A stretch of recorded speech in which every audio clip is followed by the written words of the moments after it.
नमस्कार विद्यार्थी मित्रांनो, तुमचे सहर्ष स्वागत आहे इकॉनॉमिक्स बाय धनंजय मते या युट्यूब चॅनलवर। आपण गटकचे संभाव्य उत्तर पाहणार आहे। संभाव्य उत्तर टाकण्याच्या आधीच खूप मोठ्या प्रमाणात मेसेज आणि टेलिग्रामवर सुद्धा मेसेज आलेले आहेत की बऱ्यापैकी चांगला फायदा झाला आणि इकॉनॉमिक्स त्या मानाने यावेळेच्या पेपरमध्ये सोपं होतं। त्या आधारावरच आपण पाहणार आहे। पहिलाच प्रश्न आहे, राष्ट्रीय अन्न सुरक्षा अभियान हे खालीलपैकी कोणत्या पंचवार्षिक योजनेत तयार केले आहे? जर सरळ आपल्याला हा प्रश्नाचं उत्तर माहिती नसेल तर सरळ सरळ हे अभियान आहे 7-8चं आणि 7 पासून जी पंचवार्षिक योजना सुरू झालेली आहे 7 ते 12 ती आहे 11वी। पर्याय क्रमांक किती येणार आहे? 3। नेक्स्ट आहे, पुढील पैकी योग्य विधान ओळखा।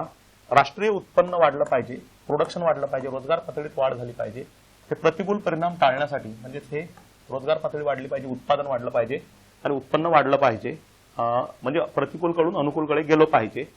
सरकार ज्या धोरणानुसार आपल्या खर्च विषयक आणि महसूल विषयक कार्यक्रमाची आखणी करते अंमलबजावणी त्या धोरणास काय म्हणतात? चलनविषयक धोरण म्हणतात। हे चुकीचं आहे, आरबीआयचं धोरण आहे। सरकारचं म्हटलं तर हे कुठलं आहे? राजकोषीय धोरण आहे। राजकोषीय धोरण हे पहिलं चुकीचं आहे स्टेटमेंट नंबरचं।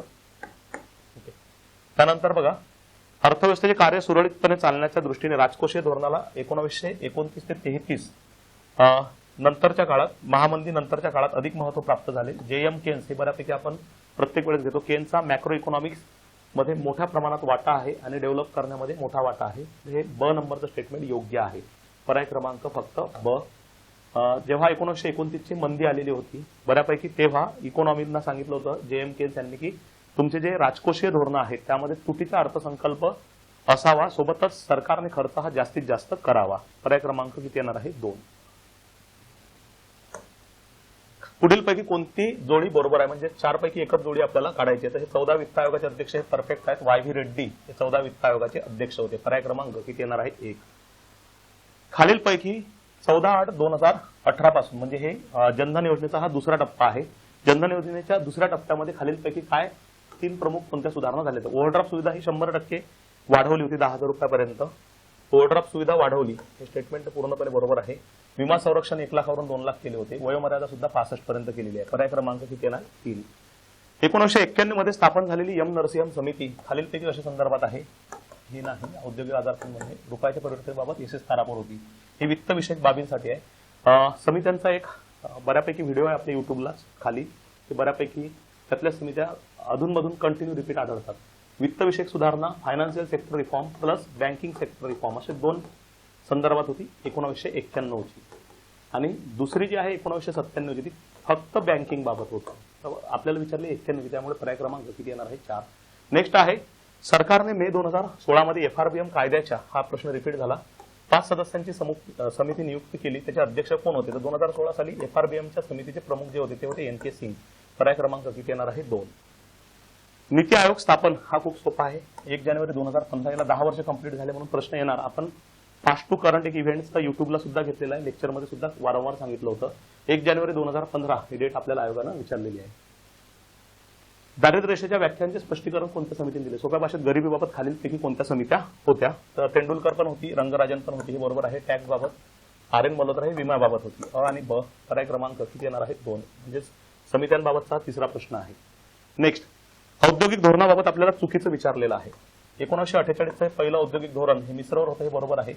अ जर बरोबर आहे, अ हे 3 ऑप्शन मध्ये आहे म्हणजे 3 ऑप्शन उडाले, राहते सरळ सरळ क। 91च्या धोरणानुसार सार्वजनिक क्षेत्रासाठी फक्त 17 उद्योग राखून ठेवले, हे 17 वरून 8 राखून ठेवलेले आहेत।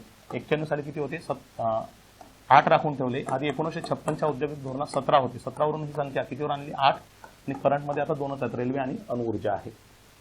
नेक्स्ट, राष्ट्रीय लोकसंख्या विषयक धोरण 2000 चे यामध्ये खालीलपैकी उद्दिष्ट 3 भागात त्यांनी डिवाइड केले होते। तातडीची उद्दिष्टे, मध्यावधी उद्दिष्टे आणि दीर्घकालीन। तर स्थूल प्रजनन दर घटविणे हा 2.1 स्तरावर जनन दर आणणे हे त्यामधलं मध्यावधी उद्दिष्ट होतं। 2045 पर्यंत लोकसंख्या स्थिर करणे हा प्रश्न तो वारंवार रिपीट आहे। तिसऱ्यांदा आला, आता मेन्सला आला, राज्यसेवा प्रीला आणि पुन्हा आता कंबाईनच्या ग्रुप सी प्रीला आलाय। अ आणि ब हे स्टेटमेंट परफेक्ट बरोबर आहे। लिंगभाव समानता आणणे हे उद्दिष्ट होते जे की त्या 3 उद्दिष्टांमध्ये ठेवलेले नव्हते, हे टार्गेट्स मध्ये आपल्याला ठेवलेले आढळतात, जे टार्गेट 2010 पर्यंत अचीव्ह करायचे होते। 2045 पर्यंत नागरीकरण कधीच म्हणणार नाही की 100% शहरीकरण भारतात साध्य करा।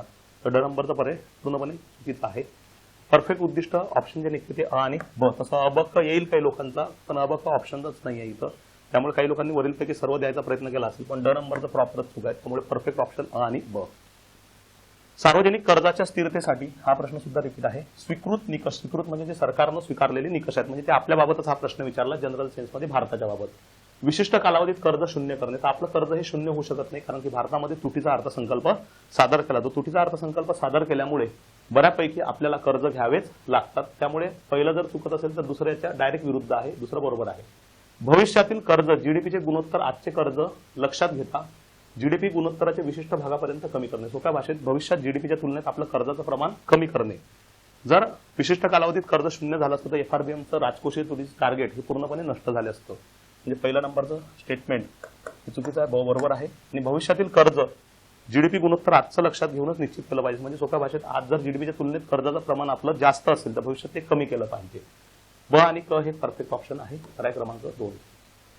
अन्नधान्याचा बफर स्टॉक, यामध्ये काही लोकांची उत्तरं वेगवेगळे येऊ शकतील. त्यामध्ये सुद्धा परफेक्ट पहिलं ऑप्शन हे 100% सर्वांतच परफेक्ट आहे. किमतीतील चढ उतार मर्यादित करण्यासाठी प्रयत्न करणे हे बरोबर आहे. चलनवाढ नियंत्रणासाठी आपण बफर स्टॉकचा वापर करतो, जो की बऱ्यापैकी 1965 पासून जी एफसीआय संस्था स्थापन झालेली आहे त्या माध्यमातून आपण बफर स्टॉक मेंटेन ठेवतो. परंतु जर किमती वाढत असतील तर खुल्या बाजारात सुद्धा आपण त्यामधलं अन्नधान्य विकतो, जे की पीडीएस माध्यमातून विकतो, पब्लिक डिस्ट्रीब्युशन सिस्टीम माध्यमातून. त्याला आपण सार्वजनिक वितरण व्यवस्था म्हणतो. त्यामुळे पर्याय क्रमांक अ आणि ड. नेक्स्ट, राष्ट्रीय नाबार्ड. सोपा आहे प्रश्न हा. काही प्रश्न असे आहेत की आपण टेलिग्रामवर सुद्धा रोज अपडेट करत राहतो. त्यामधला हा एक प्रश्न 12 जुलै 1982 इकॉनॉमिक्स बाय धनंजय मते स्वराज्य अकॅडमी टेलिग्राम चॅनल जे आहे त्यावर मी हा कालच एक बँकिंगच्या सगळ्या फॅक्टची एक पीडीएफ शेअर केलेली होती. त्यातलाच हा प्रश्न 12 जुलै 1982 ला नाबार्डची स्थापना केलेली आहे. नाबार्ड ऍक्ट 81 चा आहे. आरबीआयच्या कोणत्या कायद्यानुसार, हा प्रश्न सुद्धा रिपीट झाला. शेड्यूल आणि नॉन शेड्यूल बँकांचं वर्गीकरण केलेलं आहे. आरबीआय ऍक्ट 1934 नुसार ज्यांचा समावेश दुसऱ्या अनुसूचित आहे त्या शेड्यूल बँक नाही, त्या non schedule bank. RBI act 1934. पर्याय क्रमांक किती येणार आहे? 2.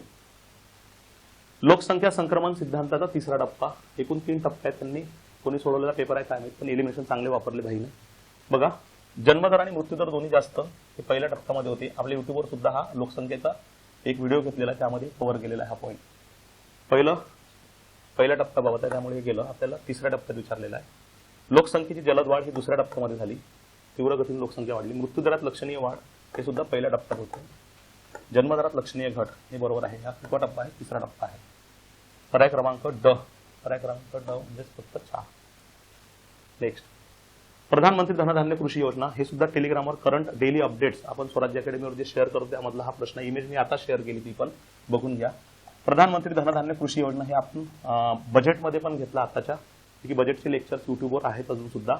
केंद्रीय मंत्रिमंडळाने याला मान्यता 16 जुलै 2025 ही डेट आपण घेतलेली आहे, जी टेलिग्रामवर शेअर केली. प्रधानमंत्री धनधान्य कृषी योजनेला मंजुरी मिळाली. हे स्टेटमेंट बरोबर आहे. 200 जिल्ह्यांसाठी नाही, किती जिल्ह्यांसाठी होती? 100. पर्याय क्रमांक फक्त अ बरोबर आहे. सामाजिक विकासासाठी दुसरी जागतिक शिखर परिषद. हे सुद्धा करंट अप्रोचला आपण घेत राहतो. तर दोहा कतार सामाजिक विकासासाठी डेव्हलपमेंट अजेंडा समोर ठेवून जागतिक शिखर परिषद जी डेव्हलपमेंट साठी किंवा सोशल डेव्हलपमेंटसाठी घेतलेली होती, ते आहे दोहा कतारमध्ये. मुख्यमंत्री माझी लाडकी बहीण योजना ही जी आहे यासाठी वार्षिक उत्पन्न मर्यादा किती असली पाहिजे? तर ही आहे 2.5 लाख रुपये पेक्षा कमी असावी. पर्याय क्रमांक 1. ओके, लाडकी बहीणचा सुद्धा एक चार्ट स्पेशल मी शेअर केलेला होता, त्यावर प्रश्न येऊन गेला, बघून घ्या. त्यानंतर हा करंट अप्रोचला आपण शेअर केला, याची सुद्धा इमेज शेअर केलेली आहे. बऱ्यापैकी सोपे प्रश्न होते आणि एखादा प्रश्न तुम्हाला इकडे तिकडे वाटेल, पण त्या आयोगाची आन्सर की आल्यावरच आपण त्याला बघूया. ओके, तर बऱ्यापैकी करंट इकॉनॉमिक्सचं वेटेज जसं आहे तसंच आहे, बजेटचे वेटेज आहे आणि स्टॅटिक भाग सुद्धा आहे, फॅक्ट सुद्धा आहे. सोपा आहे इकॉनॉमिक्स सेक्शन, पण इतर सेक्शन जे आहेत ते सगळे पाहूनच आयोगाची पुन्हा आन्सर की आल्यावर चांगले चेक करा आणि चांगले मार्क्स मिळवा, हेच तुम्हाला मी सांगेल. या ठिकाणी थांबूया. Thank you so much.